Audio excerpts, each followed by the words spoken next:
자, 이제 천재 중학교 2 교과서입니다. 천재 중학교 2인데요.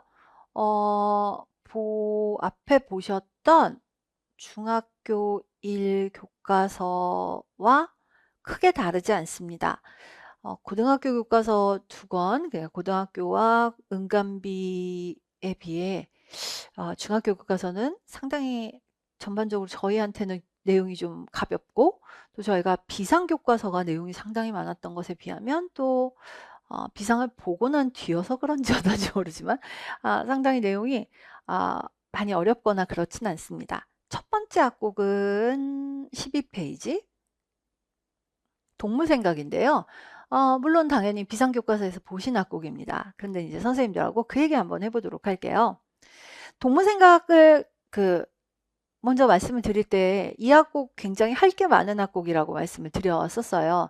그리고 이 악곡은 이미 수업 실연에서도 한번 나왔었고, 선생님들께서 이 악곡을 가지고 수업 실연을 하시고 혹은 연습을 하신다고 한다면, 그리고 시중에 나와 있는 수업 실연 관련된 교재 같은 데서도 이 악곡을 상당히 심도 있게 다루는 경우들이 많아요. 왜냐하면 이 악곡은 해야 될 활동이 무지하게 많거든요. 자, 선생님들하고 그 얘기 많이 이미 했었는데, 보시면 이 악곡은 가사가 어려운 게 많고요. 청라언덕 뭐 이런 것들이요. 뭐 청라언덕, 백합 뭐 이런 것들 해서 할 것도 많고, 그 다음에 도약이 뭐 청라언덕 위에 보시면 7도, 그 다음에 여기 반음 간격, 반음 간격, 그래서 음정도 어렵고, 박자도 변박이 되고, 지휘를 해도 될 것 같고, 할 게 되게 많은 악곡이거든요. 뽑을 수 있는 학습 목표가 많다는 말이에요. 그래서 여기 노랫말의 의미, 정확한 음정, 박자와 빠르기, 지휘, 할 거 많다라고 말씀을 드렸거든요. 그래서 그걸 가지고 잘 학습 목표를 정돈한 다음에 그걸 가지고 학습 활동으로 끌고 올 수 있단 말입니다. 그래서 이 교과서는 앞에서도 말씀드린 것처럼 왼쪽 페이지와 오른쪽 페이지를 연결하면서 교사용 지도서 필요 없이 선생님들께서 충분히 뭐 하실 수 있다? 수업 실현 같은 거에 활용해 보실 수 있는 중학교 교과서입니다. 고등학교 교과서에서 다 좋은 것도 아니고요. 선생님들 하실 만한 거 되게 많으세요. 그래서 이 악곡은 선생님들께서 초창기에, 그러니까 11월에 시험이 끝나고 나서 바로 처음에 수업 실현하기 막막하실 때, 처음에 스터디 짜서 시작하실 때 진짜 좋은 교과서로 활용해 보실 수 있을 겁니다. 자, 그리고 수업이 딱 끝나고 나면 단위 수업이라고 그러죠. 1시간의 수업이 끝나고 나면 그 수업이 잘 일어났는지를 보기 위해서 하는 걸 형성평가라고 하는데, 형성평가 문항도 아주 잘 만들어져 있어요. 그래서 딱 지도안 짜기 좋은 교과서입니다. 굉장히 활용하시기 좋을 것 같아요. 그러니까 한번 이대로 활용을 해보셔도 좋겠습니다. 자, 그래서 동물생각 보여드렸고요. 남초는 선생님들하고 교과서 보고 많이 봤었고, 이렇게 2부 합창 말고 3부 합창 되는 것까지도 보여드렸으니까 이것도 넘어가도 되겠죠?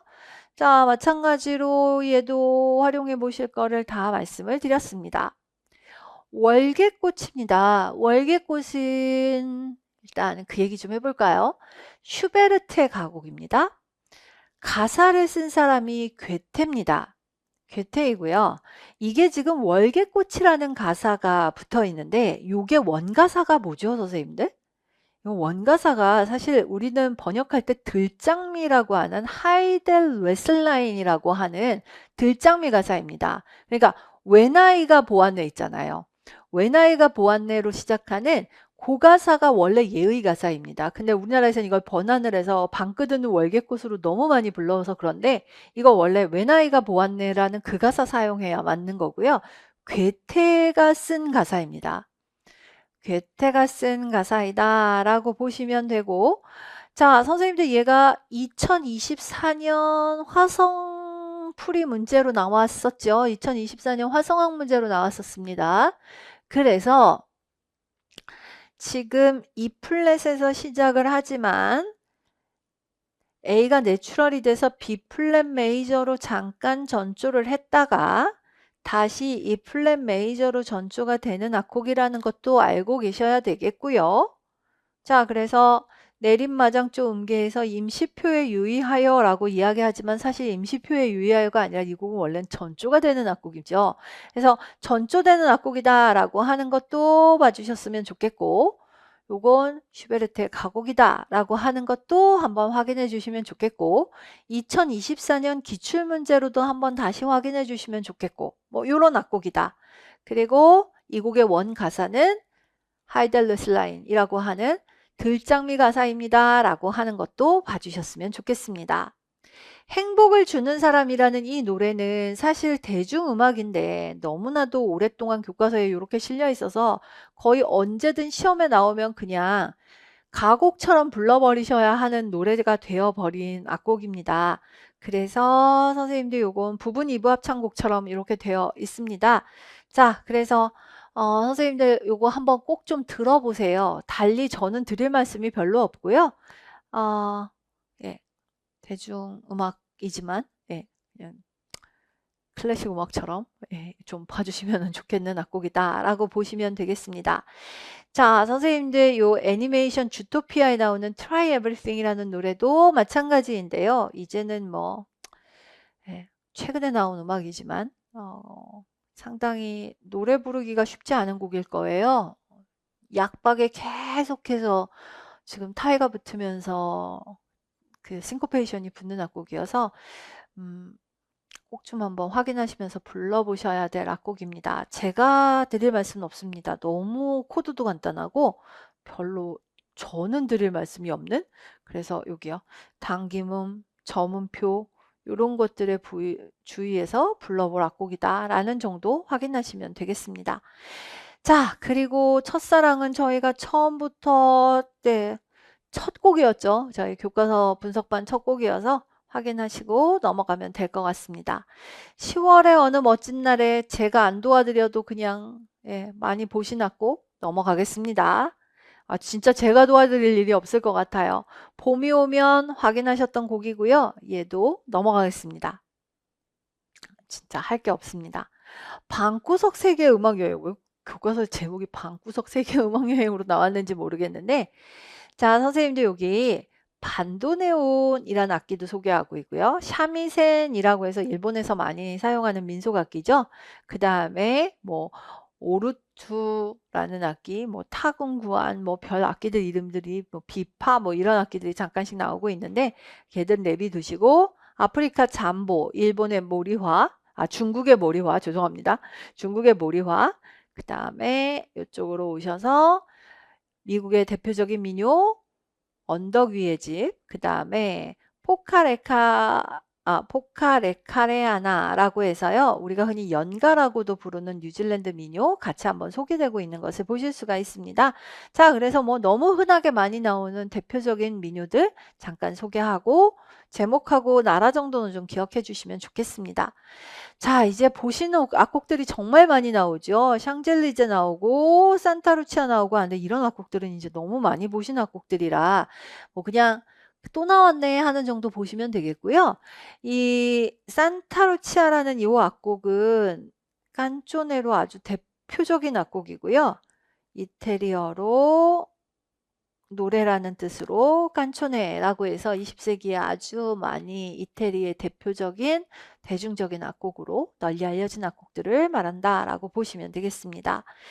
자, 그 다음에 지금 이 순간 이 노래는 이제는 뭐 거의 2차 곡에 해마다 어느 지역 한 군데 정도에서는 선정이 되는 악곡으로 보여요. 그래서 선생님들께서 이 악곡은 그냥 불러보셔야 되는 악곡이고 울게 하소서는 악보까지 보여드렸고 조성까지 했었으니까 넘어가도 될 것 같습니다. 이젠 안녕.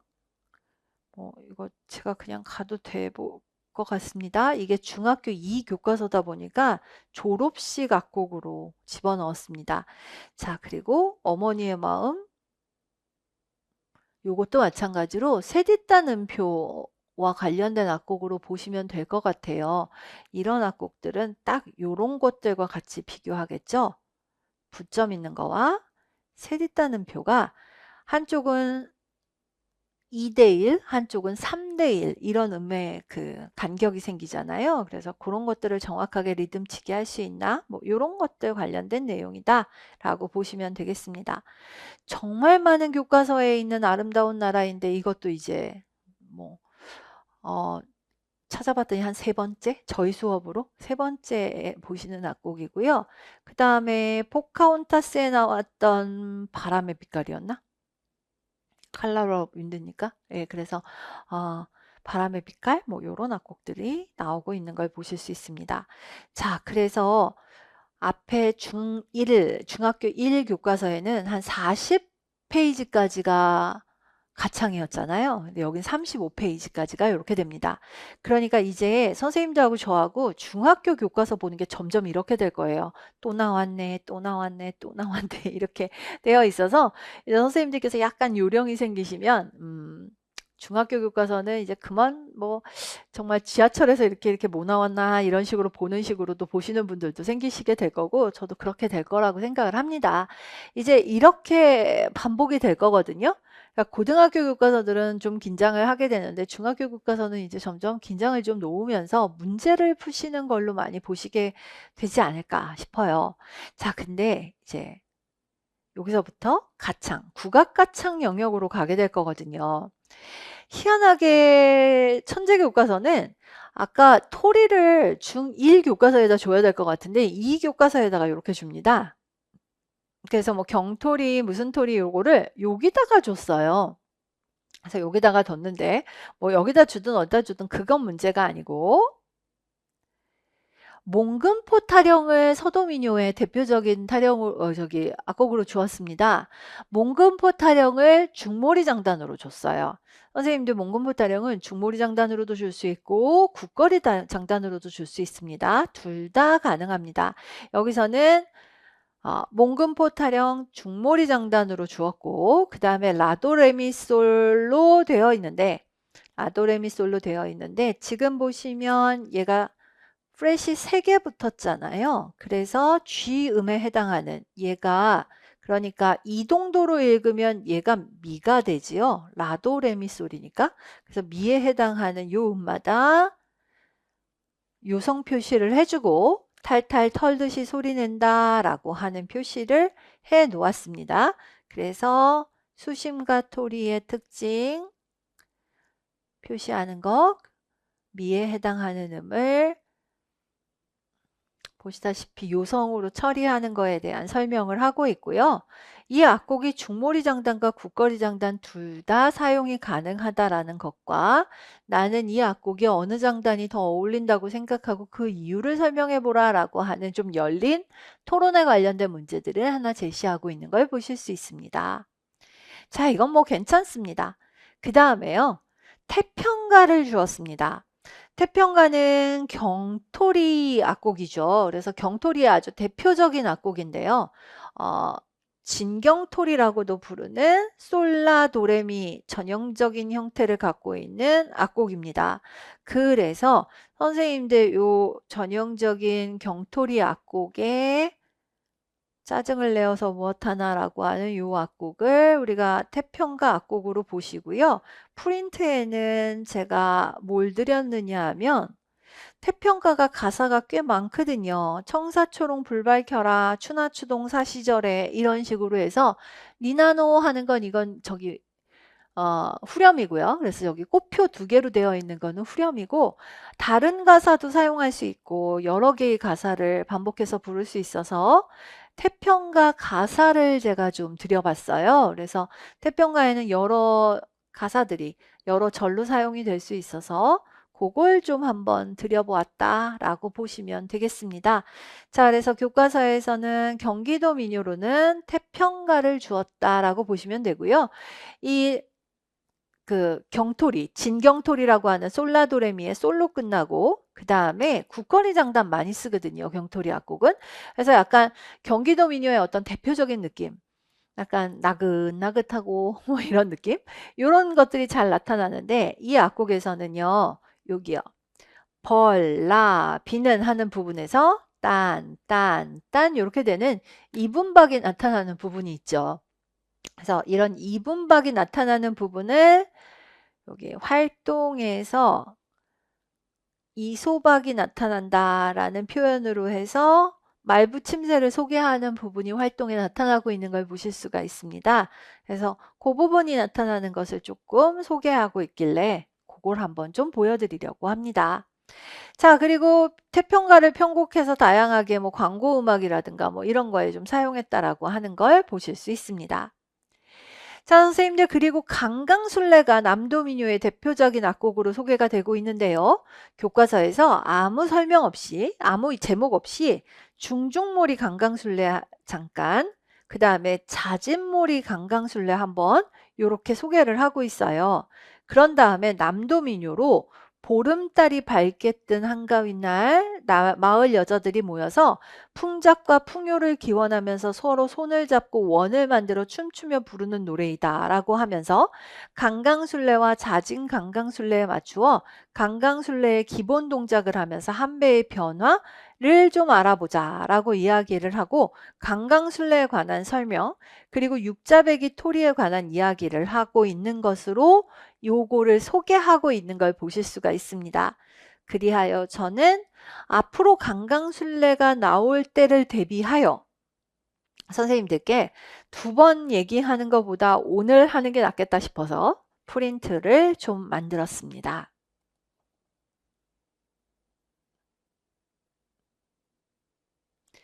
아까 선생님들께 잠깐 보여드렸던 2022 개정 교육과정 국립국악원 교과서 표준악보집이라고 하는, 그러니까 제가 뭔가 저걸 달아야 할 때, 참고를 달아야 할 때 국악 쪽은 국립국악원 걸 다는 게 제일 안전할 것 같아서 국립국악원에서 나온 자료집에서 가지고 왔는데요. 국립국악원 교과서 표준악보집에서 가지고 왔습니다.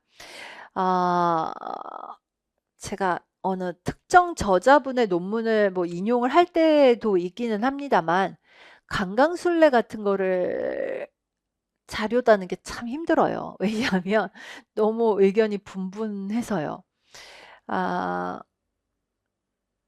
우선 그 얘기부터 해보도록 할게요, 선생님들. 무슨 얘기냐면 강강술래는 어디서부터 왔을까라고 했을 때 이게 거의 정설입니다.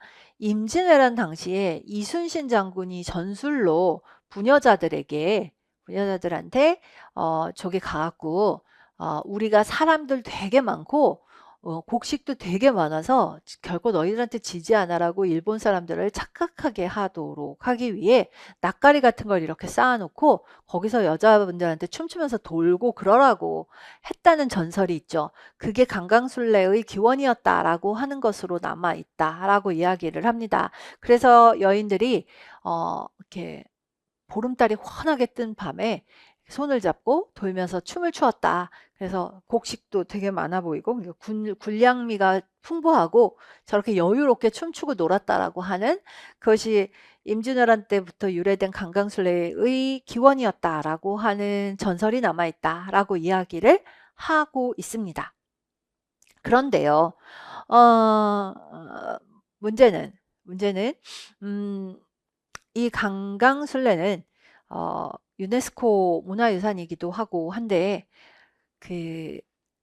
이 전래되고 있는 전라도 지역의 강강술래는 노래가 굉장히 여러 개이고 시작을 할 때 강강술래는 사실은 진양장단서부터 시작한다라고 이야기를 하거든요.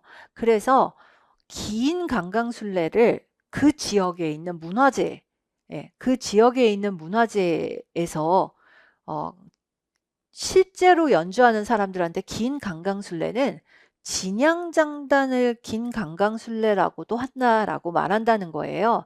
그래서 교과서에서 긴 강강술래를 사실 교과서에서 보면 진양장단의 긴 강강술래가 별로 안 나오잖아요. 그래서 저희는 긴 강강술래라고 하면 도대체 뭐가 긴 강강술래인지 잘 모른다라는 겁니다. 그러다 보니 이제 말이 엉키고 있어요. 저희는 한 번도 본 적이 없는데 진양장단으로 된 긴 강강술래를. 근데 교과서에서는 보통은 중몰이까지는 나오기도 해요. 중모리까지는 나오기도 합니다. 근데 국립국악원에서 요번에 나온 저 2002 개정 교육과정 표준 악보집에선 요렇게 설명합니다. 그러니까 선생님들 우리 요 정도로 알고 있읍시다. 긴 강강술래는 진양일 수도 있고 중모리일 수도 있습니다. 중모리일 수도 있고요. 중강강술래는 중중모리 장단 정도, 그리고 잦은강강술래는 잦은모리 장단 정도로 보는 게 일반적입니다. 그래서요, 국립국악원에서 나온 새 책에 요 정도 나오니까 우리 요 정도로 알고 있으면 될 것 같습니다. 될 것 같습니다. 그러니 진양장단으로 되어 있는 긴 강강술래가 있다라고 말하는 건 헛소리가 아닙니다. 선생님들 실제로 있어요. 제가 이 얘기를 하면 본 적이 없는데요 라고 이야기를 하시는 경우가 가끔 있어서 제가 예전에 막 책으로 찾아서 보여드리고 이랬었거든요. 아니 있는 걸 없다고 하시니 막 책을 찾아서 아니 있어요 라고 보여드리고 했는데요. 진양도 있고 중모리도 있습니다. 교과서에는 중모리까지는 곧잘 실립니다. 중모리까지는 곧잘 실리고요. 진양도 있고요. 그래서 이렇게 되면 긴 강강술래, 중강강술래는 중중모리 장단인데요. 교과서에서는 중중모리에도 그냥 강강술래라고 붙이던데요 라고 하시면 네, 뭐 그럴 수도 있고요. 어떤 교과서에는 중강강술래라고 부르기도 합니다. 그건 교과서에서 그냥 학생들한테 중강강술래라는 말이 어려우니까 안 썼다고 생각하시면 되지, 걔가 중강강술래가 아니어서는 아니에요. 그러니까 어느 교과서에서는 중중모리 강강술래에다 중강강술래라고 쓰고 어느 교과서에는 그냥 강강술래라고만 써놓았으면 그냥 애들 교과서에서 그렇게 쓴 거니까 냅두시면 되고요. 그게 강강술래라고 써서 야 맞고 중강강술래면 틀리고 그랬다는 말이 아니라는 거니까 선생님들께서 너무 얘는 맞고 얘는 틀려가 아니었으면 좋겠어요. 그래서 왜 A 교과서에는 중강강술래라고 하고 B 교과서에는 강강술래라고 합니까? 라고 하시면 그냥 교과서 저자분의 생각이시라고 보시면 된다라는 겁니다. 그래서 중강강술래는 중중모리 장단, 잦은강강술래는 잦은모리 장단이라고 보시면 됩니다. 자, 우리 교과서 지금 보시면요. 이러나 저러나 아무 말도 안 했어요. 그냥 강강술래라는 제목에 중중모리하고 잦은모리를 같이 준 거예요. 그러니까 중강강술래하고 잦은강강술래를 같이 묶어서 한 페이지에다 놓고 강강술래라는 제목을 붙여놓은 것이다 라고 보시면 되겠습니다. 어느 교과서 보셨는데 중강강술래만 있더라? 그럴 수도 있고 잦은강강술래만 있더라? 그럴 수도 있고 뭐 어떻게 합니까? 그렇게 한 다음에 그래서 여자분들이 느리게 시작하는 긴 강강술래부터 중강강술래, 잦은강강술래까지 춤을 춘 다음에 개고리, 개골청, 남생아 놀아라, 고사리 꺾자, 청어역자, 덕성물기 뭐 어쩌고 저쩌고들을 쭉 이어서 놀이를 하면서 부르기도 합니다. 그리고 아이들이 부르는 강강술래에는 진강강술래를 생략할 수도 있습니다. 너무 느리니까요. 그렇게 할 수도 있다라고 보시면 되겠습니다. 1996년에는 국가무형문화재 8호 이 용어는 사라졌지만 66년에 이렇게 불렀다는 게 크게 문제될 것은 없겠죠? 당시에는 그렇게 지정을 했었고 2009년에는 인류무형유산으로 등재되었습니다. 인류무형유산으로 등재하면서 이게 굉장히 지역 간의 화합, 여인들 간의 어떤 우애 이런 것들이 굉장히 아름답다. 뭐 이런 평가를 받았다라고 이야기를 하고 있습니다. 자, 그래서 음악적인 특징 중강강술래는 중중모리에 잦은강강술래는 잦은모리 장단이 어울리는 형태로 만들어진다라고 이야기를 하고 있습니다. 자, 뭐 문제될 거 하나도 없죠? 그래서 이렇게 만들어지는 악곡이다라고 이야기를 하고 만들었습니다. 자, 저는 드릴 말씀이 대충 이 정도이고요. 그래서 선생님들께서 교과서에서 다른 제목으로 보시게 되거나 이런저런 제목이 붙어 있을 때 교과서에서 학생들한테 너무 혼란을 주지 않기 위해서 제목을 좀 다른 이름으로 붙여서 정리를 하거나 하게 되면 그럴 수도 있겠구나라고 좀 봐주시면 좋겠습니다. 자, 그럼 그 정도이고요. 옹해합니다. 옹해안은 굉장히 빠른 경상도 동부민요입니다. 그리고 단모리 장단 혹은 휘모리 장단을 붙입니다. 산조에다가 휘모리하고 단모리가 있을 때는 단모리가 더 빠른 말입니다. 근데 민요에다가 휘모리, 단모리 할 때는 둘은 같은 뜻입니다. 그래서 단모리라는 장단, 휘모리 같은 뜻, 그래서 휘몰이에 메나리토리 장단을 붙인 악곡입니다. 너영나영은 이미 보셨어요. 제주도 민요 너랑 나랑이라는 뜻, 매기고 받는 부분에 가락이 같다 라고 이야기를 해서 끝입니다. 태산이 높다 하되 동창이하고 똑같습니다. 같은 멜로디에 가사를 똑같은 시조 가락을 붙인 평시조입니다. 황중임의 멜로디를 붙이고요. 끝났습니다. 할 말 없습니다. 그래서 뭐 그 정도 이야기하면 되겠고요. 북천이 말다커늘 고가신조라고 말씀을 드렸고요. 김기수 선생님이 만들어 놓은 너무 많이 이야기했었던 악곡입니다. 넘어갑니다. 자, 이제 합주 이야기로 해서 연주에서 이번에는 합주로 넘어왔는데요. 우리 오카리나도 다 봤고 건반악기 안 해도 되고 많이 봤고 그래서 더 별로 할 거 없습니다. 벚꽃 엔딩도 보셨고 카혼하고 스틸 텅드럼이 나왔는데 텅드럼은 이미 말씀을 좀 드렸고요. 카혼은 저희가 그 또 하나의 연주와 창작 교과서 볼 때 한꺼번에 보시기로 했으니까 요거 좀 넘어가도록 하겠습니다. 혼자 보셔도 충분히 보시기는 할 텐데 별로 지금은 말씀 안 드려도 될 것 같습니다. 드럼도 그렇고요. 좀 넘어가겠습니다. 지금은 넘어가도 될 것 같아서 넘어가려고 하고요. 부메커도 일단 좀 넘어갈게요, 선생님들. 자, 오늘 저는 요거 볼 겁니다. 캐논 변주곡이요. 아니 부메커는 안 하면서 캐논 변주곡은 왜? 라고 하시면 좀 해야 될 이야기가 있어서 그래요. 캐논 변주곡 이야기를 할 겁니다. 여기 지금 부메커 이야기를 하려는 게 아니고요.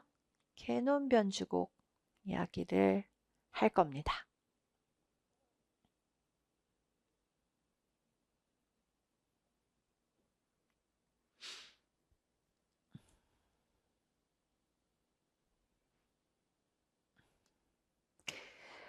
이 캐논 변주곡이라고 되어 있는데요. 파헬벨의 캐논을 가지고 조지 윈스턴이라는 재즈 피아니스트이자 작곡가가 편곡을 해서 만든 악곡이죠.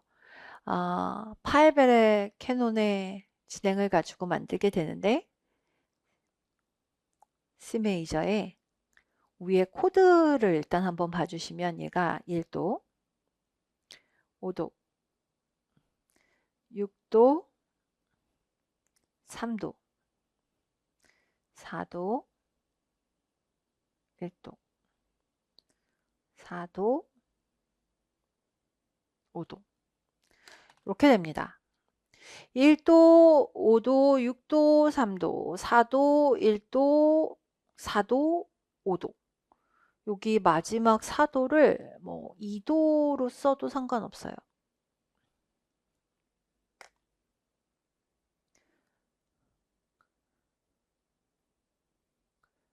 이렇게 만들면 됩니다.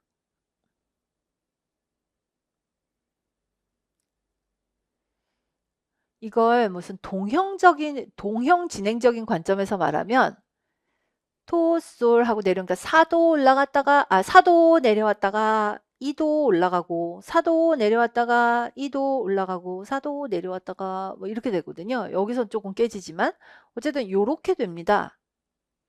이렇게 됩니다. 그리고 이게 조금 더 가서 여기서 약간 무슨 분수 코드가 사용이 되거나 그러니까 자리 바꿈이 일어나거나 뭐 이를테면 뭐 여기서 뭐 이게 6이 되거나 이런 식으로 돼도 상관은 없습니다. 얘들의 자리 바꿈이 나타나도 상관은 없어요. 약간의 분수 코드가 허용되기도 합니다.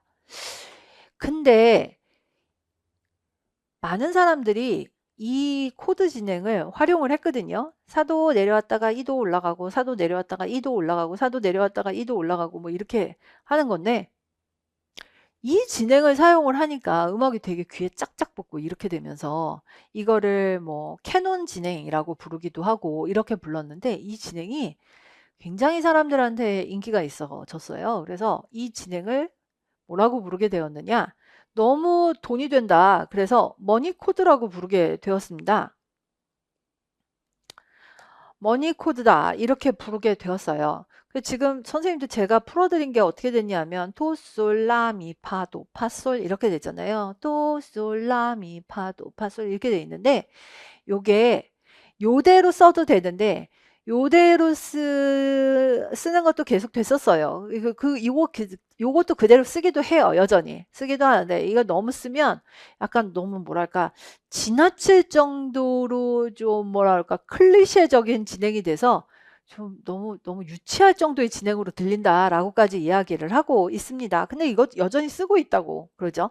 그래서 요거와 요거의 자리 바꿈 형태를 그대로 사용을 하면서 계속 활용을 하고 있다고 해요. 그래서 요거 써도 돼요.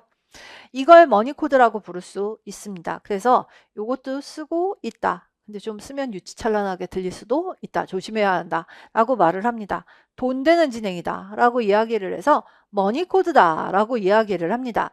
근데 요거를 그대로 써도 되는데 이걸 다 쓰지 않고 좀 축약을 하면 어떻게 되느냐.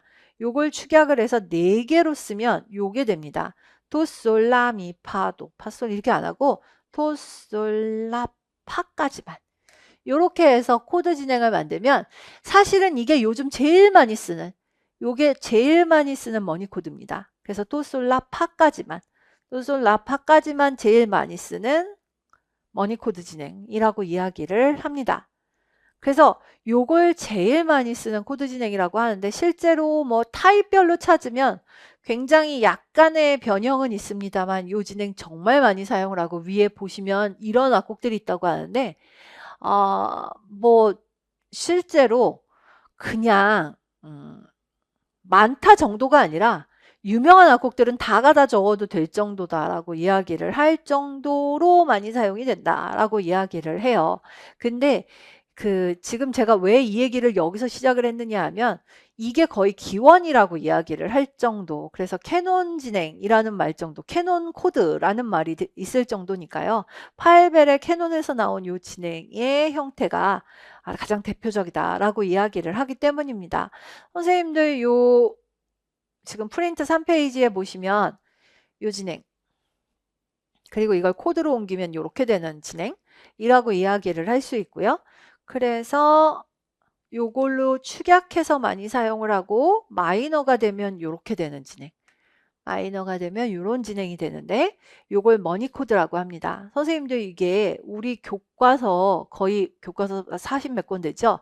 여기에 거의 모든 출판사마다 다 있습니다. 그래서 한 번은 말씀을 드려야 된다고 생각을 했는데 마침 요 코드를 가장 친절하게 만들어 놓은 교과서가 요건 것 같아서 오늘 말씀을 드립니다.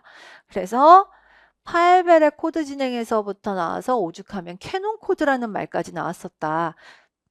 이게 거의 원형에 가까운 형태이고 근데 이걸 그대로 다 쓰면 안 쓰진 않는데 지금도 쓰는 사람이 있는데 너무 장황하기도 하고 그래서 요렇게 주로 많이 줄여서 쓰고 있다라고 보시면 되겠고 요런 코드 반주를 많이 사용하면 머니 코드라고 이야기를 한다라고 말을 한다.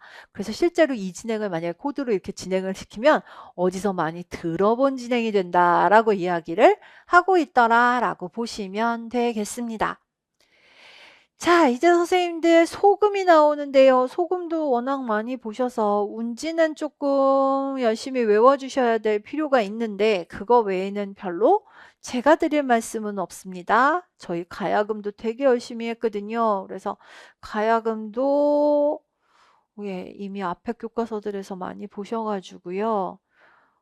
홀뉴월드 뭐 됐고요. 프론티어를 좀 말씀을 드릴게요. 오늘 양방언의 프론티어라고 하는데요. 이 양방언이라는 작곡가가 2002년 부산 아시안게임 공식 음악으로 사용한 크로스오버 작품이에요. 근데 선생님들 이 곡이요. 연주할 때마다 굉장히 다양한 악기 편성을 가질 수 있어요. 그래서 선생님들께 오늘 좀 다른 악보도 제가 하나 드렸어요. 프린트에 드려서 아니 내가 볼 때마다 악보가 좀 달라? 라고 하시면 충분히 그럴 수 있습니다. 충분히 그럴 수 있고요. 악보 다를 수 있습니다. 그래서 어떨 때는 이런 악보, 어떨 땐 저런 악보가 나타날 수 있을 거다라는 겁니다. 악보 조금씩 다르게 나타날 수 있고요. 창작 국악 관현 악곡이고 2002년 부산 아시안 게임 때 나왔던 악곡이다라고 보시면 되고요. 전자악기도 같이 나타나게 될 거고 악보가 조금 다른 악보로 나타나게 될 수도 있으니 주요한 악곡의 주요한 패턴들을 좀 기억을 해주시면 좋겠다라는 겁니다. 그래서 창작 국악곡 프론티어라는 작품을 좀 기억을 해 주시면 됩니다. 맨날 박범은 선생님의 신모듬 막 이런 것만 보시지 마시고, 예, 우리 21세기 들어와서 나온 창작 국악곡 중에 상당히 유명한 악곡이어서요. 많이 실려 있습니다. 그래서 뭐 요 정도 확인하시면 됩니다. 등굣길 음악회를 기획해 봅시다. 뭐 이런 활동들이 교과서에 나오고 있고요. 음악 축제들 이름이 나오거든요. 리오 카니발, 오스트리아의 무슨 페스티벌, 막 이런 이름들이 쭉 나오고 있는데, 일단 두시고요. 단원 마무리하면서 MBTI 음악가들 막 이런 것도 나오고 합니다. 흥미롭기는 하나, 글쎄요. 막 그냥 넘겨도 될 것 같습니다. 이제 이쪽으로 넘어오는데, 선생님들 교과서가 좋긴 해요. 좋긴 한데, 시간을 너무 보내진 않으셨으면 좋겠어요. 솔직히 말씀을 드리면. 왜냐하면 내용이 아주 유익하다고 보기에는 좀 한계가 있어요. 그러니까 저희 임용 시험을 보기에는 너무 좀 내용이 모자란다? 제가 보기에는 그렇거든요. 굉장히 컬러풀해서 좋기는 한데 글쎄요. 좀 그렇습니다. 자, 그리하여 그레고리오 성가 좀 잠깐 나오고요. 오르가눔 나오고 뭐 하는데 다 아시는 악곡들에 대한 이야기들이 좀 나오잖아요. 그래서 마르첼루스 미사 뭐 이런 것들이 조금 나옵니다. 지금 알고 계시는 악곡들에서 새로운 내용이 없어요. 그리고 요런 것들이 좀 나오는데요. 요건 제가 도와드려야 될 것 같아서 78페이지 아래쪽에 사계중 겨울 일악장을 감상하고 독주 부분과 합주 부분의 대조를 느껴보자 라고 하면서 무슨 부분 하고 나왔거든요. 이거는 제가 좀 도움을 드려야 되겠죠? 프린트 한번 봐주십시오. 프린트 부분에 보시면 이게 이런 내용들입니다. 소네트에서 차가운 눈을 맞으면서 몸을 떤다. 억센 바람이 분다. 추워서 발을 동동 구른다. 너무 추워서 이가 덜덜 떨린다. 이런 내용들로 되어 있는 소네트를 갖고 있는 부분들이에요. 그래서 이런 소네트 부분들을 좀 확인하시면 될 것 같습니다. 자, 그러면 이제 두 개의 부분이 어떤 부분인지 보셨단 말이에요. 그래서 차가운 눈을 맞으면 몸을 떤다. 억센 바람이 분다. 이렇게 되어 있잖아요. 그래서 그게 교과서에 나오는 부분하고 이렇게 관계가 되어 있어요. 그러면 이렇게 겨울의 시작 부분이란 말이죠. 그러면 선생님들 이제 협주곡 이야기 좀 한번 해봅시다. 협주곡의 첫 번째 부분이 위에 부분입니다. 그러면 협주곡의 대부분 리토르넬로 형식으로 되어 있다라고 이야기를 한다면 협주곡의 시작 부분은 대부분 뭘로 시작합니까? 합주로 시작하고요. 두 번째 부분은 독주로 시작을 하겠죠? 그러면 교과서 답도 낼 수 있을 것 같은데요. 이 부분은 합주로 시작을 하고 이 부분은 독주로 시작을 하게 될 거다라고 보시면 됩니다.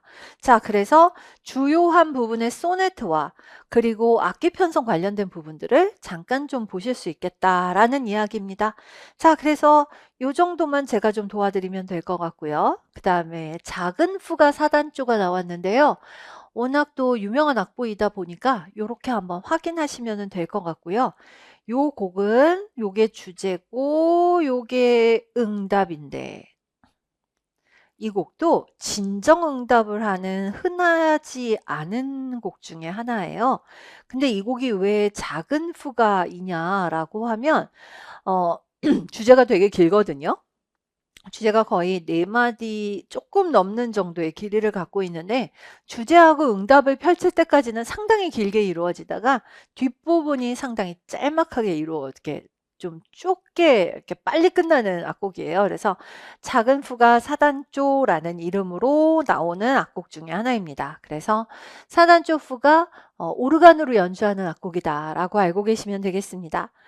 할렐루야 너무 많이 보신 악곡이고, 그 다음에 고전주의로 넘어와서는요, 아, 하이든의 트럼펫 협주곡 3악장이 나왔어요. 그래서 하이든의 트럼펫 협주곡 제3악장 론도 형식이 나오고 있다라고 보시면 되겠고, 그 다음에 론도 형식의 작품들 얘가 이렇게 나오고 있는데요. 일단 제목 정도라도 좀 확실히 기억하셨으면 좋겠어요. BJ 오페라 칼멘서 곡도 론도 형식이다라고 나오고 있는데, 네, 맞습니다. 아주 중요한 작품 이야기를 하셨고요. 그 다음에 아이네 클라인의 나우트 무지크 1악장에 소나타 형식으로 되어 있어서 1주제하고 2주제로 나와 있는데 요거 기출입니다. 기출이어서 요거 정도가 아니라 그 작품은 경과구에다가 2주제 조성까지 찾는 문제까지 나왔었거든요. 그래서 선생님도 금방 찾으실 수 있을 거예요. 그래서 한번 확인해 주시면 좋겠다라는 거고요. 합창교향곡 뭐 4악장 너무 많이 보시게 돼. 앞으로도 보시게 될 거고 많이 보시게 돼. 그래서 요거 나왔습니다. 자, 그 다음에 낭만주의 음악이 나오는데 송어 4악장이 나옵니다. 저랑 이 얘기 좀 한번 해보시죠. 슈베르트는 가곡 송어를 씁니다. 슈베르트의 가곡 송어는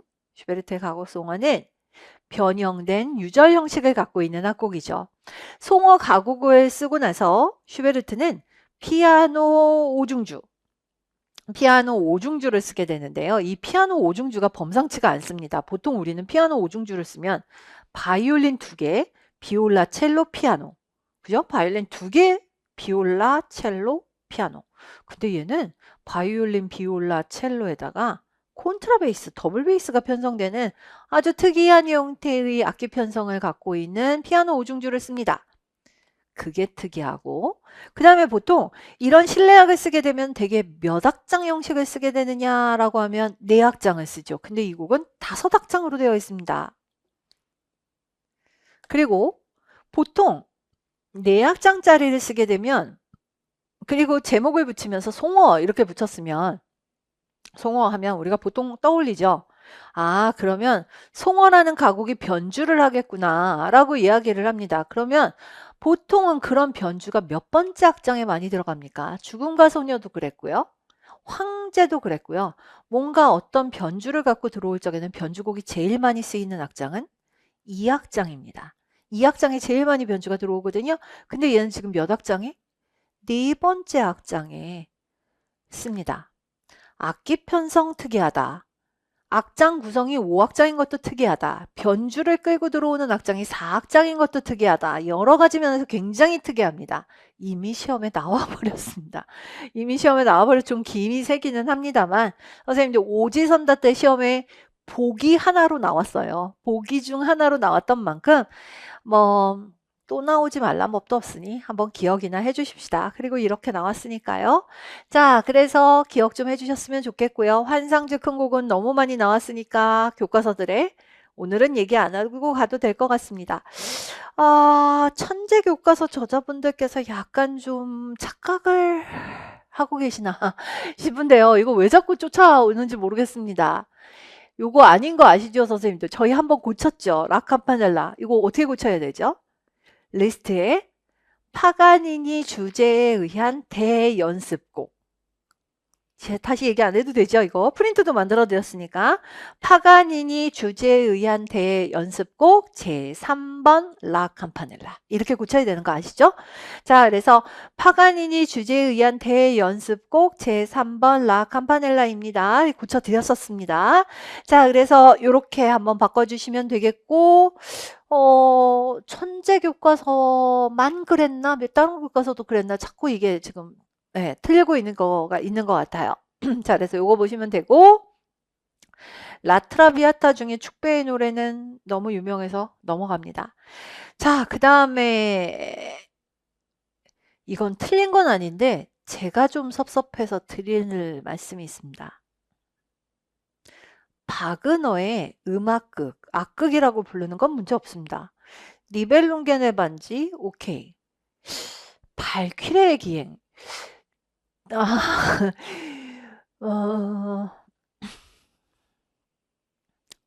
프린트로 갈까요, 그냥?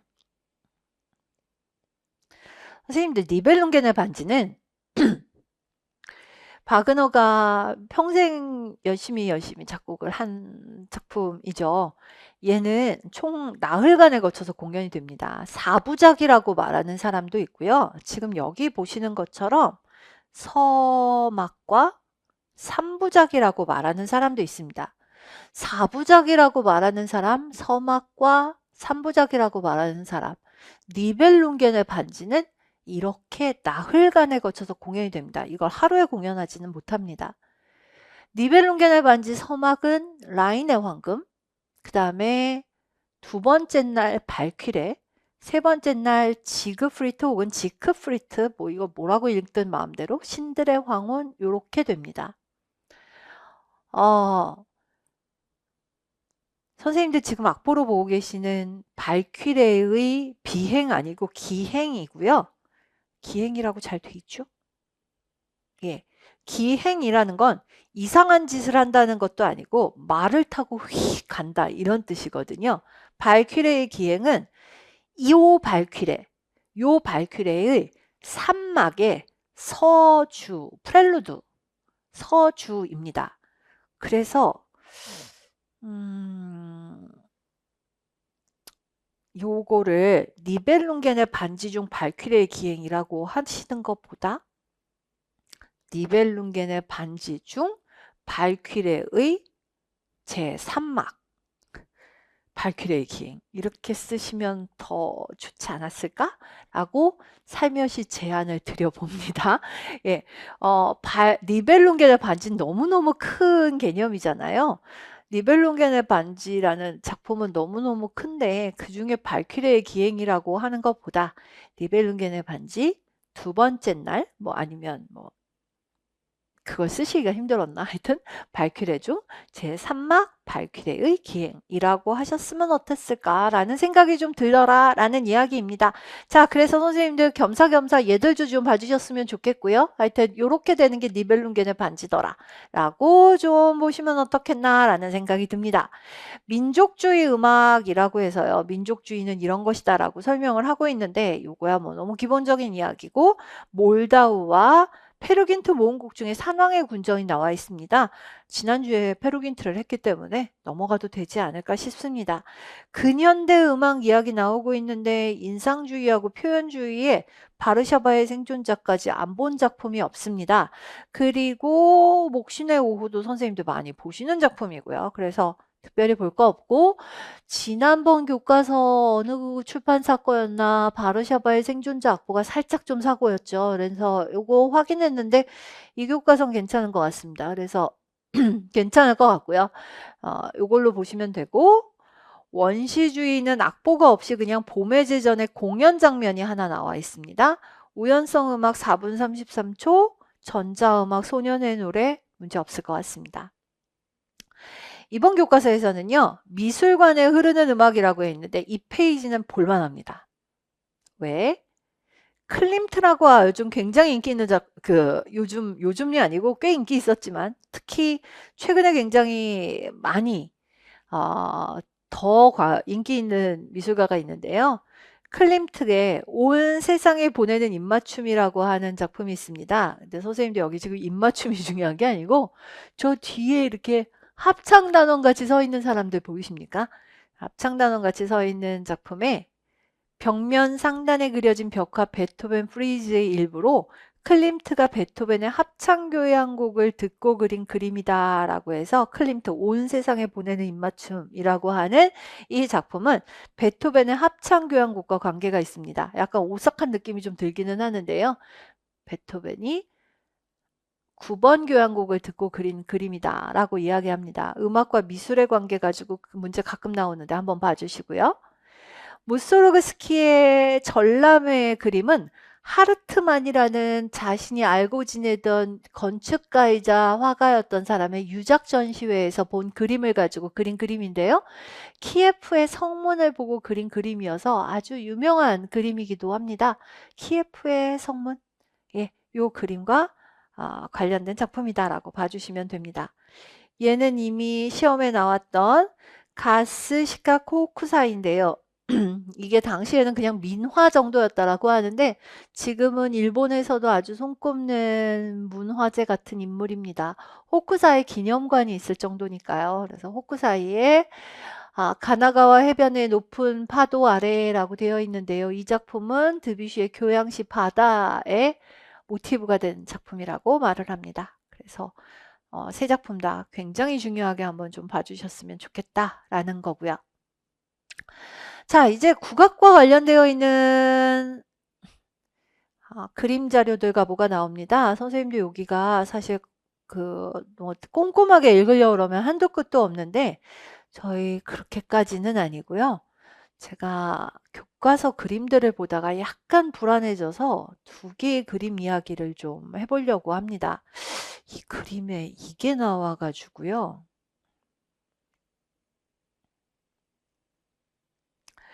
이름이 이렇게 나왔다면 할 얘기가 좀 있습니다. 왜 이러시지? 하면서 사실 이거 이번이 처음이에요. 청동 팔주령. 팔주령이라는 이름이 처음 나왔거든요. 교과서에. 혹시 국사 시간에나 뭐 아니면 한국사 시험 보시느라고 보셨나요? 이거 얘기 들으셨나요? 청동으로 되어 있는 요거하고 거울 비슷한 게 발견이 됐어요. 그래서 이 청동 팔주령하고 이 청동 거울 같은 거는 아주 밀접한 제사용 물건이에요. 실제로 이거 소리도 나거든요. 딸랑딸랑딸랑딸랑 소리가 나는데 제사용 물건입니다. 재물과 관련된 것이요. 재물과 관련된 것이어서 더군다나 이게 딴 것도 아니고 방울은 악기와 관련된 의미가 크잖아요. 제사와 관련되어 있고 거울과 함께 원래도 제천 행사 같은 것들이 중요했기 때문에 제사용 물건으로 의미가 있다.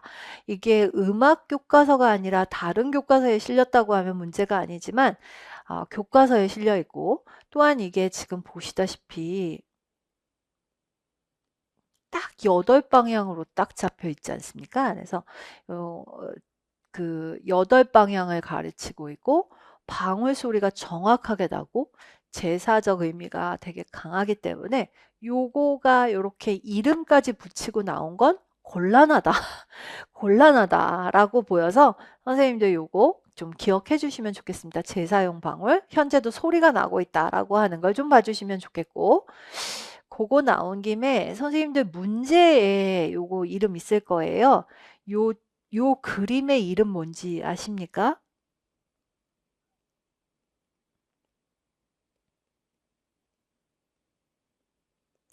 가무 배송도라고 하는데요.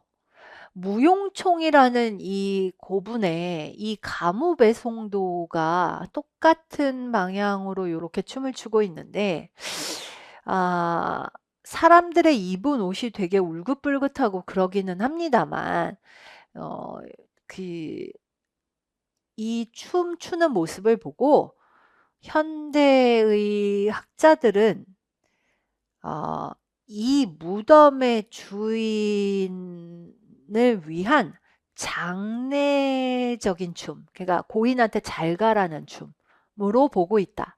그래서 장례 절차를 위한 고인을 보내는 춤의 의미를 갖고 있다. 그래서 이 한자가 정확하게 뭔지는 모릅니다. 저도 잘 모르는데요. 선생님들께 제가 그냥 농담 삼아 가무 배송도 보낸다. 이렇게 기억하시면 좋다. 보내는 춤이래 라고 해서 기억하시면 어떨까 싶습니다. 정확한 한자는 모르겠는데요. 가무 배송도라고 부른다더라 라고 봐주시면 됩니다. 다른 건 저희가 아는 것들이거든요. 근데 지금 팔주령이 나온 것 때문에 되게 신경이 쓰여서 가무 배송도 팔주령 이렇게 좀 기억 좀 해주시면 좋겠습니다. 다른 거야 뭐 우리가 평소에 보던 그림들인데 이 다른 거는 아니었는데 갑자기 요게 좀 나와가지고요. 그 다음에 요거요. 수갑개첩이거든요. 수갑개첩은 다른 건 문제가 아니고요. 선생님들 여기 요 안에 요렇게 앉아 계세요. 그림이 잘은 안 보이는데 요 그림 잘 들여다보면 여자하고 남자가 나란히 앉아 계시는데 여기 보시면 다른 분들은 다 남자분들이거든요. 남자분들인데 남자분하고 여자분이 이렇게 앉아 있고 노래하는 분위기여서 혹시 요거 태평가 같은 가곡 부르고 있는 거 아닐까라고 추정하세요. 다른 거보다. 그래서 이거는 남녀창으로 부르는 태평가를 부르는 장면으로 되게 보고 계십니다. 되게 보고 계십니다. 다른 거보다 주로 가곡 부르는 장면으로 보고 있다. 다른 거로 장르가 보이지 않아요. 왜냐하면 악기가 막 많이 나타난 것도 아니고 이렇게 되면 되게 돌아가면서 노래하지 않았겠느냐 이렇게 추정을 하고 계시다라고 보시면 됩니다. 뭐 그 정도 그림의 이야기를 하고 있더라라고 보시면 되겠습니다. 자, 그리고 상고시대서부터 뭐 미마지, 검은고, 가야금 막 이런 그림들이 아주 재밌게는 그려져 있으나 특별히 여기서 새로운 이야기를 할 만큼 선생님들하고 볼 게 그닥 많이 없습니다. 일본군이 쳐들어와서 궁중음악이 쇠퇴했다 뭐 이런 이야기들이 나오고 있는데 여기가 딱 그 얘기입니다. 아까 선생님들께 그 말씀 드렸잖아요. 현악 영산회상이 나오나 악보가 없어요. 신하위가 있는데 악보가 없어요. 뭐 이런 거요. 뭐가 있는데 악보가 없어요. 뭐 이런 식으로요. 여기 그 창작 국악관현악이라고 해서 이준호 선생님의 축제라는 작품이 있는데 악보가 너무 짧게 이렇게 잠깐 나오고요. 계속 이런 식입니다. 자, 미술관에 흐르는 음악이라고 해서요. 앞에는 서양이 나왔죠. 여기는 국악과 관련된 그림이 나오는데요. 선생님들 여기 지난주에 잠깐 드린 말씀이었거든요. 요게 뭐냐 하면 화성능행도병이에요. 원행을묘 정리의궤 뭐 이런 말씀 드렸잖아요. 이것도 그와 관련되어 있어서 화성으로 가는 능행을 그린 도병입니다. 도병은 뭐냐면 병풍에 남아있는 그림. 그중에 일부를 그린 그림인데요.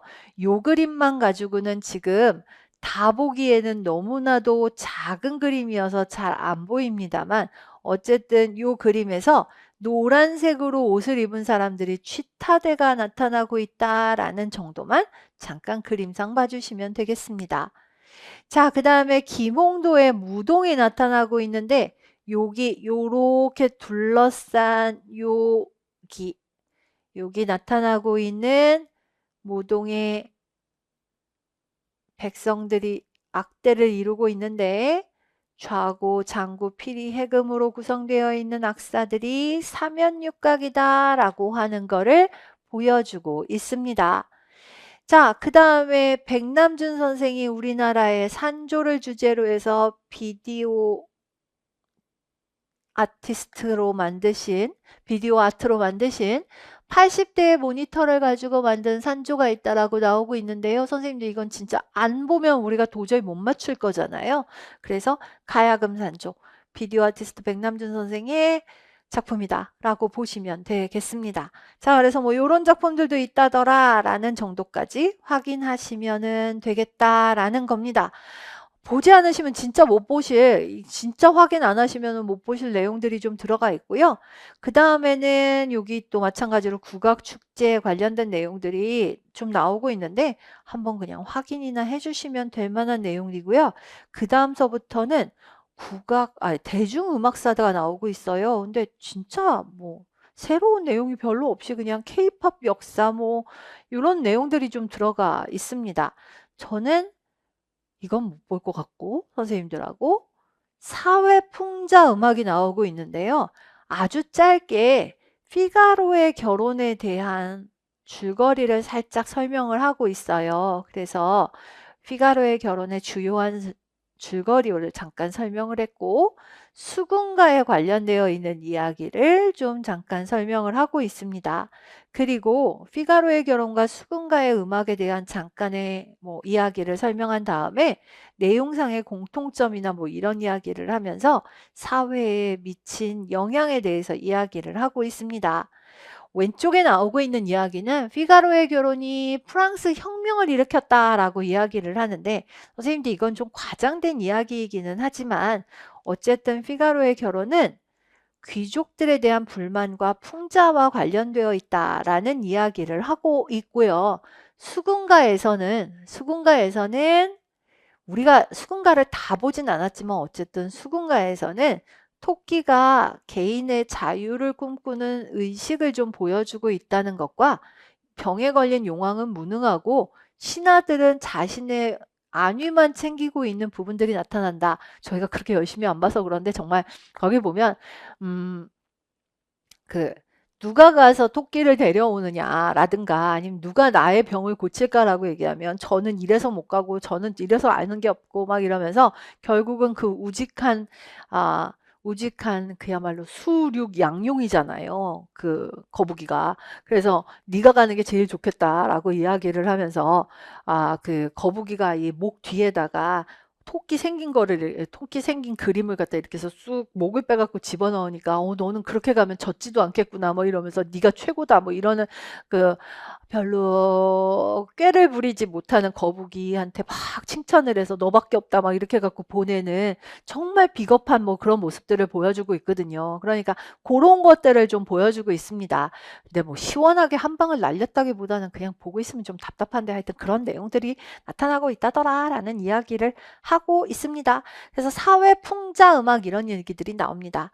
그 다음서부터는요. 임용시험하고는 좀 관계가 없습니다. 팬덤 문화를 어떻게 생각하느냐 뭐 이런데 그냥 그런 내용들과 음악을 표현하는 타이포그래피에서 그냥 보고 있으면 재밌기는 한데 딱히 할 내용은 그닥 없고 어플리케이션을 사용한 음악 창작부터 시작해서 몸타 뭐 이런 것들 나옵니다. 선생님들 나중에 보시면 나중에 뭐 활용을 하신다면 활용하실 건 있을지 모릅니다만 창작이나 이런 내용들도 그렇고 새롭거나 그런 내용은 하나도 없었습니다. 그래서 더 보여드릴 게 없고 캠페인송도 마찬가지고 딱 이 정도입니다. 그래서 진짜 볼 게 없었거든요. 그리고 만약에 제가 창작 가지고 말씀을 드린다고 해도 연주와 창작 교과서에서 나오는 거를 보여드리는 게 낫지 이건 좀 아닌 것 같아서요. 오늘은 그냥 딱 요 정도로 멈추는 게 나을 것 같습니다. 그리하여 선생님들 요 정도로 갑니다. 사회풍자음악에 나오고 있는 대표적인 작품 요거 2개 정도 이야기하고 있더란데 워낙이 피가로의 결혼은 사회풍자로 유명했던 작품이니까 기출 시험에도 나왔었고 그래서 요 정도로 보고요. 자, 그래서 요 정도까지만 좀 보려고 합니다. 중학교 2학년 천재 교과서였고요. 요 정도 보겠습니다. 자, 그래서 가볍게 오늘은 중학교 교과서 2권을 좀 마무리를 해보도록 하겠습니다. 고생하셨습니다.